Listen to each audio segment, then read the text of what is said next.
तो मेरा नाम विकास शर्मा है। आई होप आप सब लोग अपने अपने घर में ठीक होंगे, स्वस्थ होंगे, आशा करता हूँ। ठीक है, तो आपके ट्रेड जो चल रहे होंगे 2024 के वो प्रॉफिट में होंगे।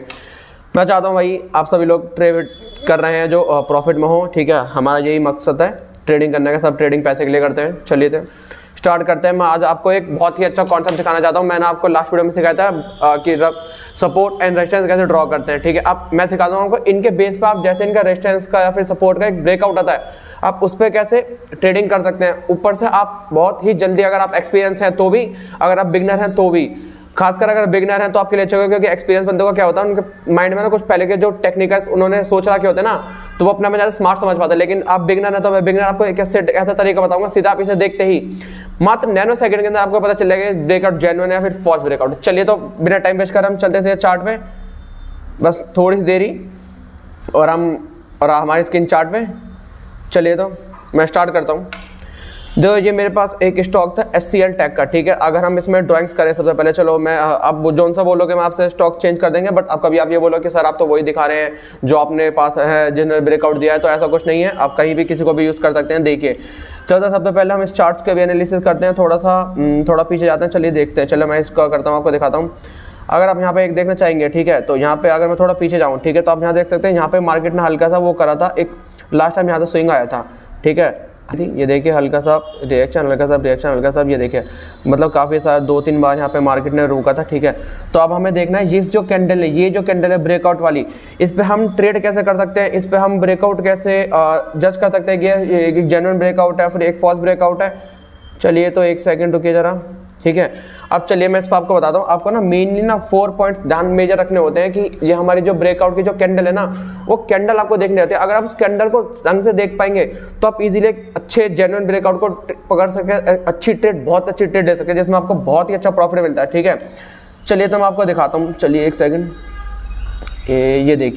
ये देखिए आपकी यहाँ से मार्केट थी आके। ठीक है, जिस कैंडल ने हमें ब्रेकआउट दिया, सबसे पहले तो इसके हमें वॉल्यूम देखनी है। आप यहाँ पे देख सकते हैं वॉल्यूम इसके काफ़ी ज़्यादा है। ठीक है, इसके करीब 3.93 मिलियन था। लास्ट कुछ दिनों के बाद वॉल्यूम इसमें बढ़ी थी। इस कैंडल ने, जिस कैंडल ने ब्रेकआउट दिया, उसमें सबसे पहले हमें देखना है वॉल्यूम। ठीक है, उसकी वॉल्यूम हमेशा हाई होनी चाहिए लास्ट 2-3 कैंडल से। ठीक है, अब ठीक है, ये आपका हो गया फर्स्ट पॉइंट। अब आपका हो गया सेकंड पॉइंट। वॉल्यूम हमें क्या बताता है? वॉल्यूम हमें बताता है स्मार्ट मनी, डम मनी। स्मार्ट मनी का मतलब होता है बड़े प्लेयर्स, बड़े इंस्टीट्यूशनल के इन्वेस्टर होते हैं, जब वो एक साथ बाइंग करते हैं तो वॉल्यूम हमें वो बताता है, वॉल्यूम हमें इंडिकेट्स करता है। ठीक है, तो इससे हम समझ सकते हैं कि हम ही इसे खरीदने वाले नहीं है, बाकी सारे लोग भी खरीदने वाले हैं। अगर सिर्फ हम खरीदने वाले होते हैं तो उसके चांस होते हैं कि यहाँ से मार्केट रिएक्शन खा जाए या फिर ये फॉल्स ब्रेकआउट हो। लेकिन अगर सब ही खरीदने वाले हैं तो आप समझ सकते हैं कि बहुत ज़्यादा बाइंग है, तो मार्केट के प्राइस के अप होने के चांस ज़्यादा है। ठीक है, दूसरा आपको देखना रहता है इस वॉल्यूम से ही हमको पता चलता है स्मार्ट मनी, डम मनी। तो हमें ऑलवेज स्मार्ट मनी के अकॉर्डिंग चलना चाहिए कि जब सभी लोग चल रहे होंगे ना तब भी हम आगे चलेंगे, हमें अकेले को बाई नहीं करना। ठीक है, दूसरा जो ये ब्रेकआउट की कैंडल है, ये कैंडल काफी बड़ी होनी चाहिए। देख सकते हैं ये कितनी बड़ी कैंडल है, काफी दिनों से कितनी बड़ी कैंडल नहीं थी, और खासकर ये ब्रेकआउट के पास होनी चाहिए। ठीक है, अगर सपोर्ट का ब्रेकआउट देखते हैं तो भी, और अगर रेजिस्टेंस का ब्रेकआउट देखते हैं तो भी, तो ये कैंडल बड़ी होनी चाहिए। दूसरा इसके ऊपर हल्की सी जो विक है ना, ये छोटी सी शेडो है। इस ग्रीन कैंडल में आप देख सकते हैं, मैं अगर आपको दिखाऊंगा ना, तो यहाँ पे ये जो शेडो है ना, ये हल्की सी शेडो छोटी होनी चाहिए, जैसे इसमें कैंडल में है। अगर ये शेडो छोटी है तो इससे हमें क्या पता चलता है कि इस जो कैंडल है ना, इस कैंडल में पूरा बाइंग प्रेशर है। ठीक है, अगर शेडो बड़ी होगी ना, ऊपर की विक जो होगी वो बड़ी होगी, तो इससे हमें क्या पता चलेगा, इसमें सेलिंग प्रेशर भी है, मतलब लोग सेल भी कर रहे हैं। लेकिन अगर ये पूरी बड़ी कैंडल है या फिर अगर ऊपर हल्की सी जो विक है, अगर विक भी नहीं होगी और बहुत ही बड़ी कैंडल होगी, तो हमें एक बहुत ही अच्छा जेन्युइन हमें ब्रेकआउट मिल सकता है। ठीक है, इसके साथ साथ हमें देखनी है, मैं आपका थर्ड पॉइंट लिखना भूल गया। चलिए देखिए मैं लिख देता हूँ, ये आपका थर्ड पॉइंट हो गया बिग कैंडल। ठीक है, बिग कैंडल होनी चाहिए। और दूसरा जो सबसे मेन बात होती है, जो आपका जो रेजिस्टेंस होना चाहिए ना, वो काफी स्ट्रॉन्ग रेजिस्टेंस होना चाहिए, ना कि ये कि आपने कहीं भी इधर उधर रेजिस्टेंस मार्क कर दिया, मतलब लास्ट स्विंग पे 1-2 बार मार्क कर दिया। आपका जो वो रेजिस्टेंस होना चाहिए वो काफी बार ब्रेकआउट होना चाहिए, मतलब ब्रेकआउट नहीं होना चाहिए, सॉरी, काफी बार रिएक्शन लेना होना चाहिए।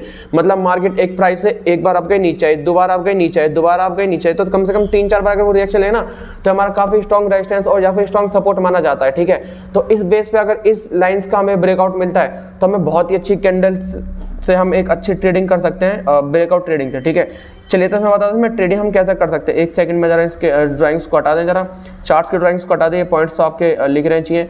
आई होप आप सभी चीज़ें नोट डाउन कर रहे होंगे। अब ठीक है, तो इसमें मैं बताता हूँ आपको ट्रेड कैसे लेना है। इसमें मोस्टली क्या देखना आप, जैसे इस कैंडल ने ब्रेकआउट दी, ठीक है, इस कैंडल में ब्रेकआउट दी, अगर हल्का सा मार्केट देख सकते हैं नेक्स्ट ही कैंडल जो रेड वाली कैंडल है ये हल्का सा नीचे आई है, ठीक है, तो ये मार्केट ये कॉन्सेप्ट होता है रीटेस्ट का, मतलब मार्केट ने इस फॉर्म को रीटेस्ट करा है। अगर ये हल्का सा ऊपर जाके दोबारा नीचे आती है और नीचे जाने के बाद ना ये जो हमारा रेजिस्टेंस था ना, जो हमारा पहला लाइन थी, इससे नीचे ना क्लोज हो, इससे ऊपर ही क्लोज हो, अगर इससे हल्का सा टच होकर ऊपर जाएगी तो हम समझ सकते हैं कि रीटेस्ट का मामला है, ठीक है।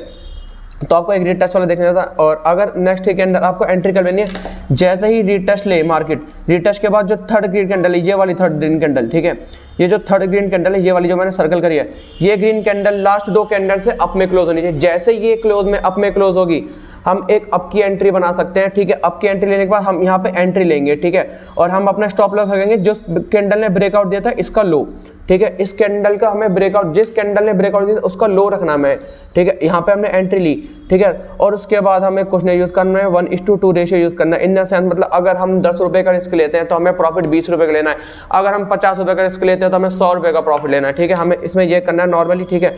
आप देख सकते हैं उसके बाद देखिए कैसे मार्केट ऊपर ही गई, हमारे बिना टारगेट को हिट, स्टॉप लॉस को हिट करे, देख सकते हैं क्या ही मार्केट ऊपर गई है, ये देखिए क्या ही ऊपर गई है। 1:2, 1:3, 1:4 काफ़ी, वो आपके अकॉर्डिंग है, आप कितना रिस्क एपेटाइट करने वाले हैं। अगर आ सकते हैं तो आप ऊपर की तरफ होल्ड कर सकते हैं, बट मैं आपका सजेस्ट करूंगा एज अ ट्रेडर कि आप 1:2 सेफ रेशियो यूज करके चिल कर सकते हैं, इसमें प्रॉफिट एंजॉय करना चाहिए, क्योंकि हमारी ये जो स्ट्रेटजी है ये 70 to 80% की एक्यूरेसी, इसका मतलब अगर आप 100 में से 50% एक्यूरेसी वाली भी ठीक रहती है, लेकिन 80% है, इसका मतलब अगर आप 100 ट्रेड लेते हैं उसमें से 80 ट्रेड आपकी ठीक रहती है और 20 ट्रेड गलत होती है। तो 20 ट्रेड में 1:2 के हिसाब से आपने सिर्फ 20 रुपये खोएंगे, लेकिन 1:2 के हिसाब से और जो 80 रुपये का प्रॉफिट होगा उसमें 108 रुपये का 160 रुपये कमाएंगे, ठीक है।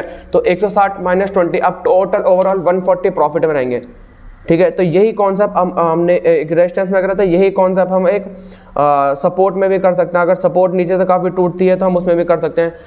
चलिए, तो आप अपना ट्राई कर सकते हैं। अगर आपको चाहिए तो आप मुझे कमेंट बताइए, मैं इसमें सपोर्ट और रेजिस्टेंस के साथ एक और ये मैं आपको बैक टेस्टिंग दिखा सकता हूँ। चलिए, तो थैंक यू।